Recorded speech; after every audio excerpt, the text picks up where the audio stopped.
Red Bull was able to make setup changes to Vettel's car, and he soon showed how well optimised it was for overtaking. Di Resta's tangle in the first corner meant he was easy prey. So too was Grosjean in the Lotus.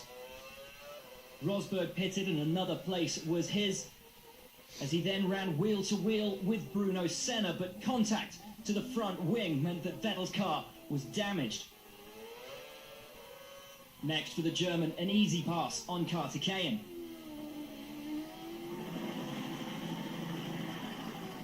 As he took Senna and Pique in one fluid move.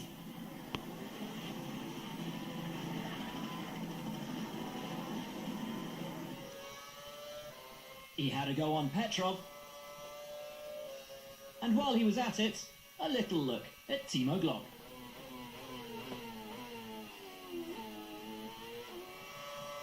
Next up, Heikki Kovalainen. Before a frightening crash between Nico Rosberg and Narain Kartikeyan brought out the safety car. Verne pitted, handing Vettel one more spot, but the sister Toro Rosso of Ricciardo caught the German unawares. He took the opportunity to pit and replace his damaged front wing, but in doing so, he dropped to 21st. Vettel was now on a mission. First on his radar was Paul Di Resta.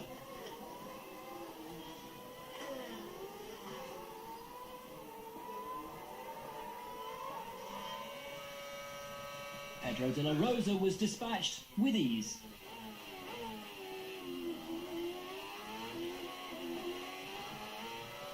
Vettel found the two Frenchmen, Grosjean and Pique, ahead of him and tried to take both in one move.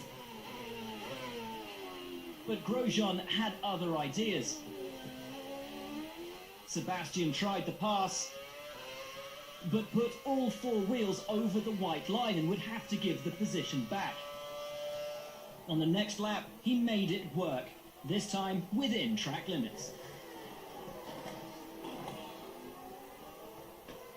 Petrov put up little resistance.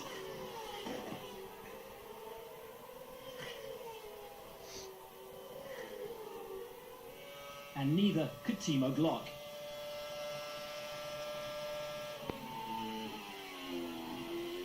Verne did the honourable thing and moved aside.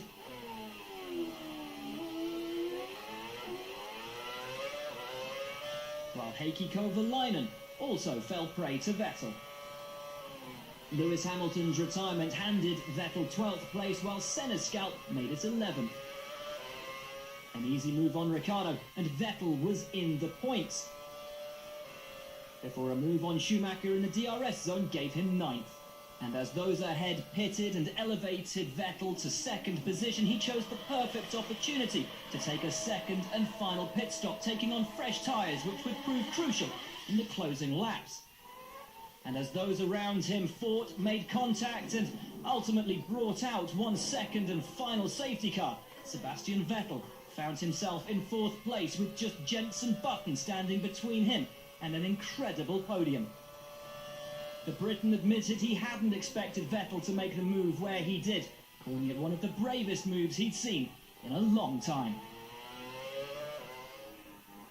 Kimi won, but Sebastian's drive was phenomenal. Unbelievable, mate. Unbelievable. Awesome job. You told me you believed in it and you did it. Top job. Thank you, boys. I told you, never lift. Never stop believing. Thank you. I told you. I am completely behind you and I trust on you. And you are always the way behind me. Thank you. I love you, boys. Seb, pretty much the drive of a champion today, phenomenal. Yeah, thank you very much. Obviously, that's the big target, but I think we enjoyed the race a lot today. It was good fun.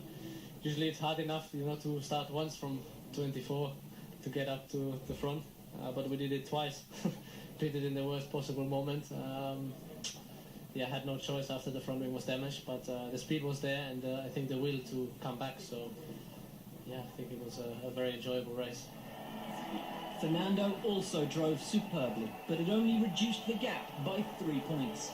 It was a very good race for us, very proud, and you know, what Sebastian did or something was out of our hands. We know that we had to concentrate in our race. It was not easy. Our simulation said maybe 5th or 6th in the race, so we had not the pace this weekend. So we managed to do a perfect start, perfect pit stop strategy, and a very good pace until the end, and we fight for victory, and we finished second. So that was very, very impressive. I'm very proud of today's performance.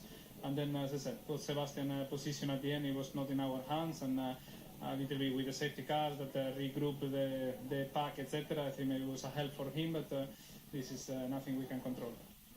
Lotus had been on the brink of victory, and finally, everything came together. This weekend, another good qualifying. We knew that the race start will make our race or break it, so a good start, and just tried to follow Lewis, and they were a bit faster, but you have to finish to win, so that really, they had some issue, and after that was not too bad, just with the safety car made it a little bit more tricky for us. With 2 rounds to go, just 2 men would battle it out for the title, and with a new race in the USA, there was still everything to play for. Only 10 points separated the top 2. Massa moved up to 7th, and Maldonado leapfrogged Schumacher. It was a 2-horse race in the constructors. McLaren dropped back in 3rd, and couldn't afford to let Lotus get too close. The number 13 is unlucky for some, but for Kovalainen, his 13th place in Abu Dhabi matched his best result of the season in Monaco. The Caterhams and Marussias were embroiled in the battle for 10th. Glock's 12th place in Singapore ensured that honour was held by Marussia for the time being. So what does finishing 10th mean to the youngest teams on the grid?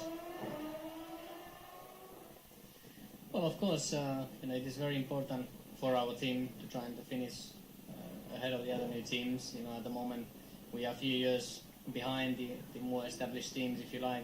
We're not a new team anymore, but we're still a young team.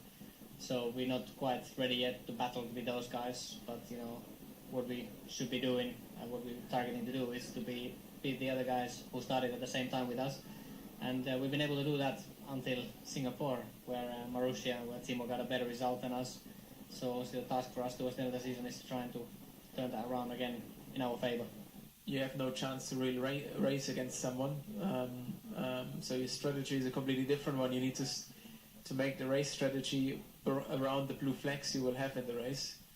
The good thing is they got less and less in the last couple of races, but they're still there, and they're dominating nearly our race at the moment. So it's a completely different approach, but it's still Formula One, still racing, and that's the positive side of it. So, I just try to, as I said, to get everything out of our package at the moment. Famous for its love of live music, now Austin, Texas rocked to a new beat. The sound of V8 engines marked F1's return to the USA.